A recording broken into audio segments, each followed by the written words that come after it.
Welcome back to another episode of the Scoreboard. I am Smokey, and I am once again flying solo. Alex is not here to join us, but he has sent in our picks. We're used to it by now. We're ready to do this. We're going to jump into this slate. But first of all, we're going to start off recapping the picks that we had last week, which closed out the entire season for this year. Interesting developments happened last week. I was down by 3 points. And I think I had been pretty much behind the entire season since like week 2 or something like that. I was down by 3 points, so I had to make some wild picks. Luckily, I went through this entire slate last week, and I picked out which games I thought the underdogs were going to win. Alex went with a lot of chalky picks, and luckily for me, it worked out. I actually got the win with the 5 we disagreed on. Alex got 1 of those. I got 4. Bringing the entire total for the season to 197 for me, 197 for Alex. I don't know how this happens every single season, it seems, all except for maybe 2. I think I won 1 and he won 1. But other than that, every single year we are right in the same position where we tie at the very end of the season.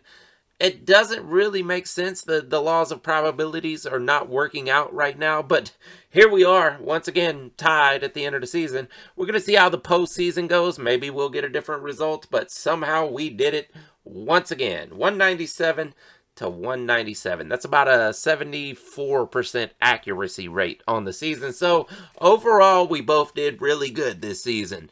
74% correct is above average for sure, and that's around the average that we get every single year, so I would say we do a really good job at picking the winners of these.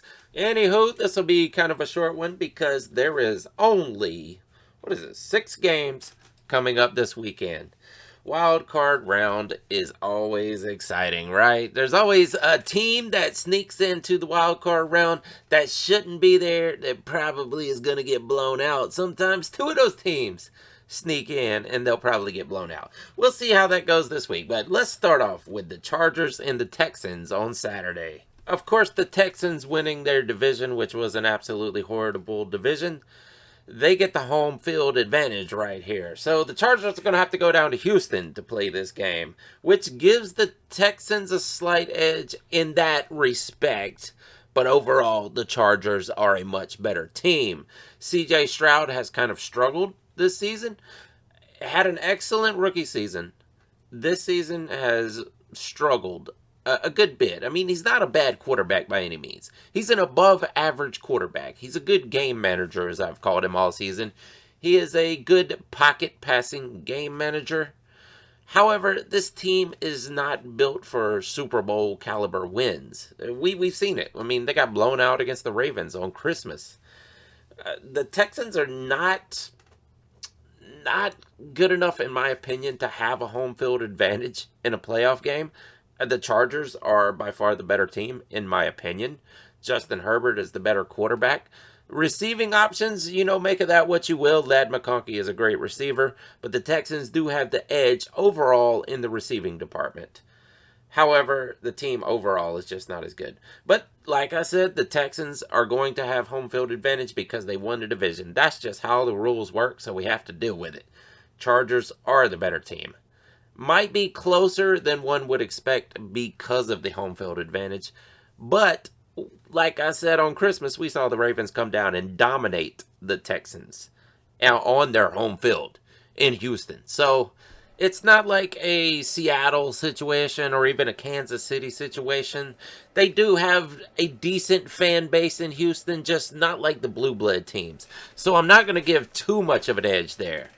As far as running back, I would favor maybe the Houston Texans slightly. Joe Mixon over J.K. Dobbins, but J.K. Dobbins is an absolutely elite running back, in my opinion. He should be back and healthy. He came back last week, had a decent game. He should be healthy for this one. And the Chargers also have a better defensive situation with Derwin James and the guys. Definitely giving this one to the Chargers.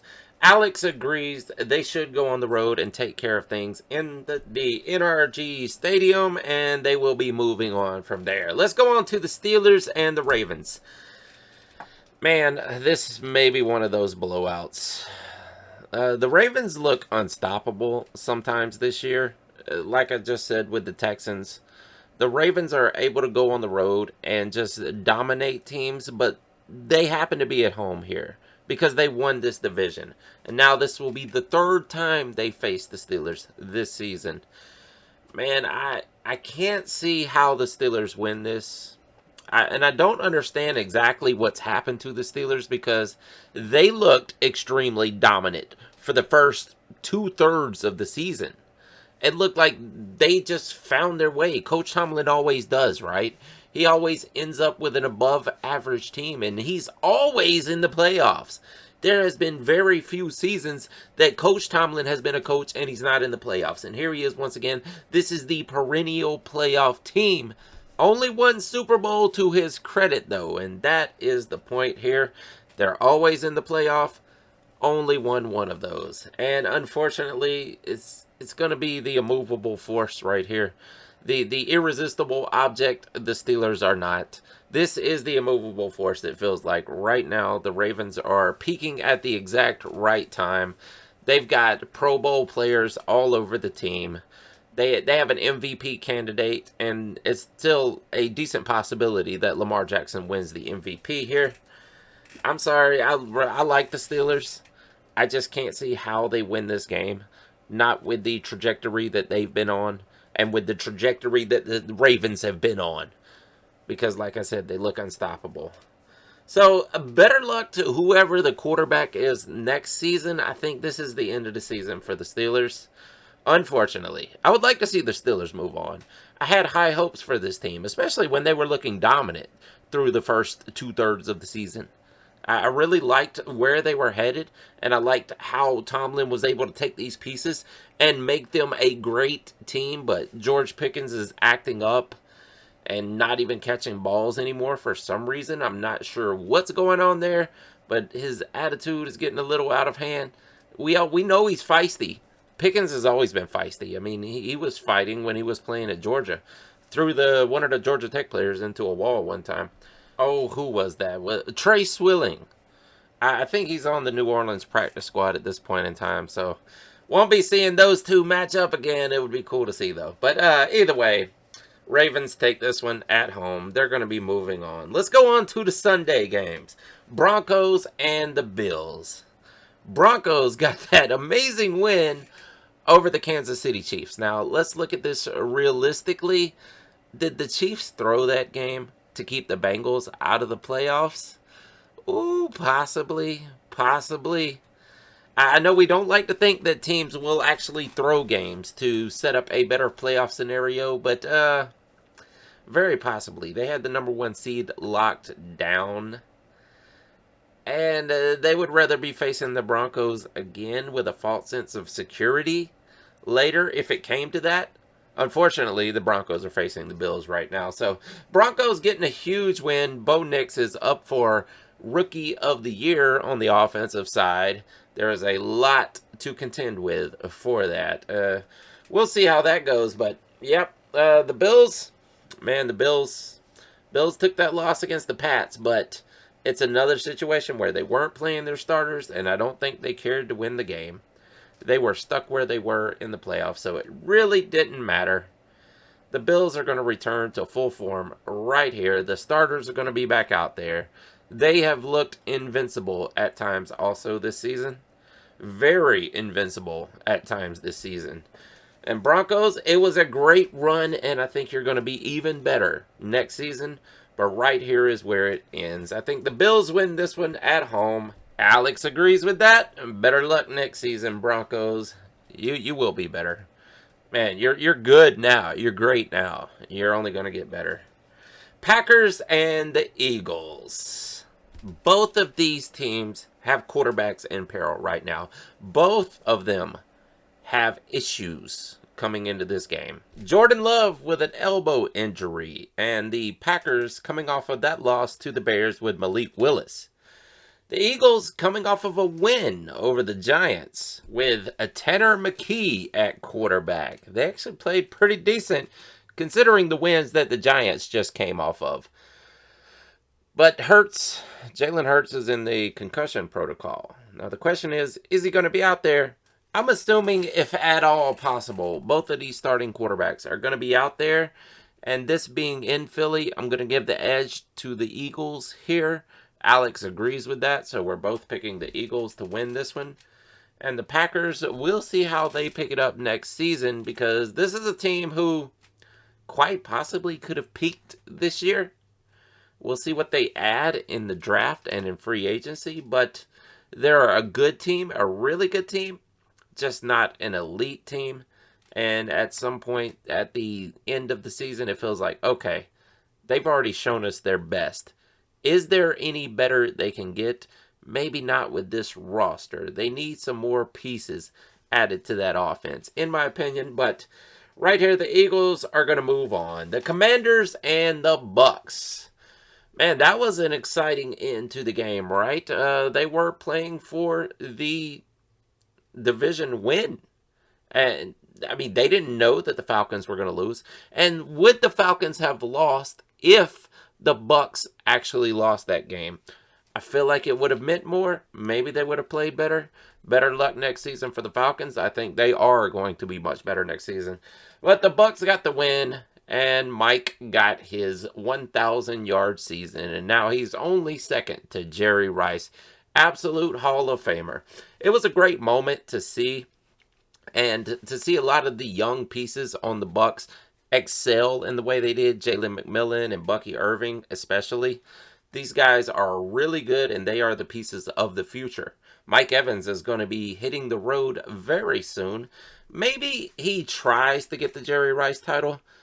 I don't know. That's almost an impossible task because the man played past 40. So it's going to take a lot to get there. 10 seasons is an absolute feat. Can you get 14? I don't know. Will it even be with the Bucks? We'll see how that plays out. But right now, the Commanders have all the fire and vigor in the world. They are a very young team, and they are a really proficient offense. Jaden Daniels, one of the other guys in this playoff run that is going for the Rookie of the Year on the offensive side. Man, this team is only going to get better also. This team, man, I would be afraid to face the Commanders in future seasons. Because if they add the right pieces, this could almost be like a Kansas City run. If they play this outright, because they have their superstar quarterback, and he proved it in his very first season. Now, if there's no regression, the sky is the limit for this team. I'm really excited to see what they do into the future. And overall, I think they're a better team than the Bucks right here. The Bucks had a great run. People like Baker Mayfield now. He's been polarizing so much throughout his career. But right now, people are behind Baker Mayfield. And it's an exciting play style. People love the hero ball guy, right? So the world kind of gets behind guys like that. And right now, it feels like the entire football world is kind of cheering on Baker Mayfield. Even if you're a fan of an opposing team, of one of the rivalry teams of the Buccaneers, you still kind of root for Baker Mayfield. It just feels right. I get it. I understand that. And the Commanders are also one of those teams, because this is not like a Patriots situation or even the Chiefs right now, a team that is always just beating the crap out of your favorite team. When you see an upstart team like this, like these teams were bottom of the barrel, and then they add just the right piece and they go on this wonderful run, you kind of cheer for them. Even if it's out the side of your mouth and you won't tell anyone else, you still cheer for them secretly. But that's what we have situation right here. This should be a fun game to watch. I expect it to be a close one, and I expect it to come down right to the very end. But I and Alex are both going to give it to the Commanders because we think overall they're just a better team. Final game on Monday night. This is going to be the Vikings and the Rams. Vikings are coming off of a loss. Rams are coming off of a loss. This is our disagreement on the week because Alex believes that overall the Vikings are still a better team. But the thing is, the Rams did not need that win. they were playing Jimmy Garoppolo and all of the backups. So they really didn't care about that game against the Seahawks. And it still was not a bad game. Jimmy Garoppolo actually had a fairly decent game overall. And all he had was the second team out there to play with, the second stringers. So I'm not taking anything from the Rams for that. However, the Vikings playing the Lions, that was a blowout, my friends. That game did not go the way that the Vikings were hoping. Yes, I know the Lions are dominant. They are the number one team in the NFC, and that's why they have the bye right here, and that's why everybody's penciling them into the Super Bowl this year. I understand that. But that game should have been much closer than what it was. The Vikings didn't quite put up a fight. So I understand that the Vikings are really good, and it's good to see the resurrection of Sam Darnold throughout this season. I think it comes to an end right here. The Rams, with their starters, are red hot. And they actually put up decent fights in these games with their backups.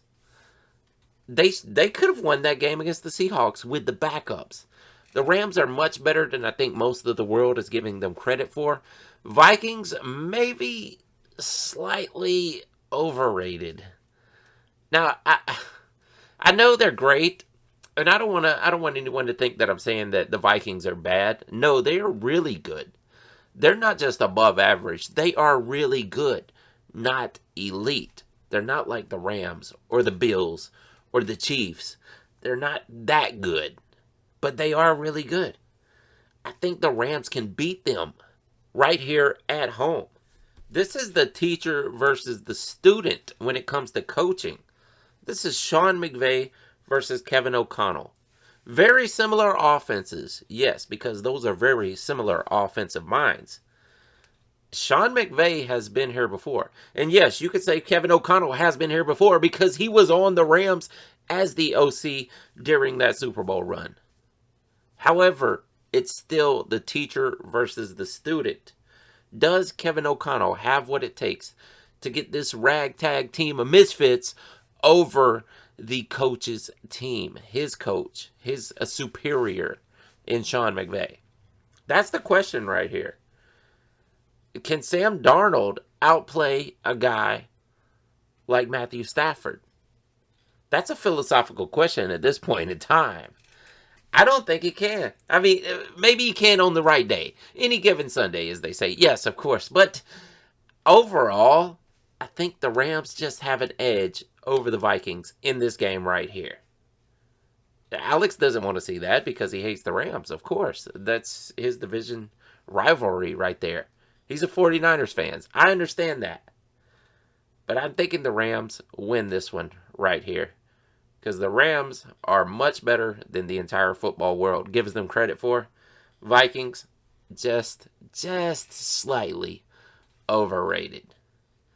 I don't know what the betting lines are, but I would bet the Vikings might be favored in this game. Because I think the whole NFL world, the whole football world, is probably betting on the Vikings right now. They think they're going to win this. I'm saying no. I'm saying the Rams win this one at home, and they move on. That's it. That's the entire slate for this weekend.